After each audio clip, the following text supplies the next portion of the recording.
రాజన్న సిరిసిల్ల జిల్లా వేములవాడ పట్టణంలో కబ్జాకు గురైన లేఅవుట్లు 100 కోట్ల భూముల ఇష్యూపై కాంగ్రెస్ నేతలు కదం తొక్కారు.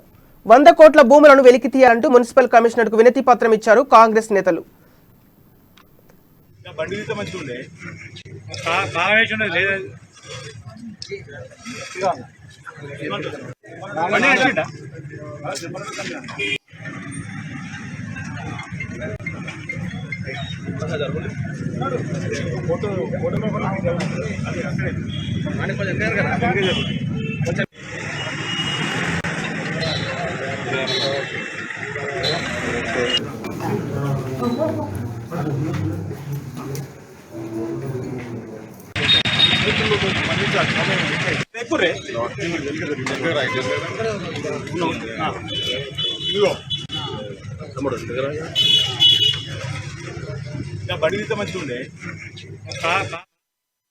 రాజన్న సిరిసిల్ల జిల్లా వేములవాడ పట్టణంలో కబ్జాకు గురైన లేఅవుట్లు 100 కోట్ల భూముల ఇష్యూపై కాంగ్రెస్ నేతలు కదం తొక్కారు.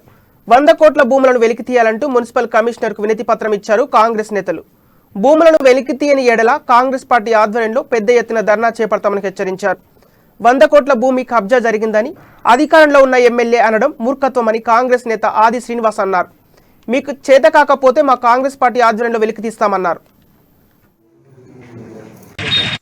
వేములవాడ శాసనసభ్యుడు 100 కోట్ల కుంభకోణం జరిగిందనేటువంటి అంశంలో ఆనాడే మీ అభ్యంతరం వ్యక్తం చేయడం జరిగింది.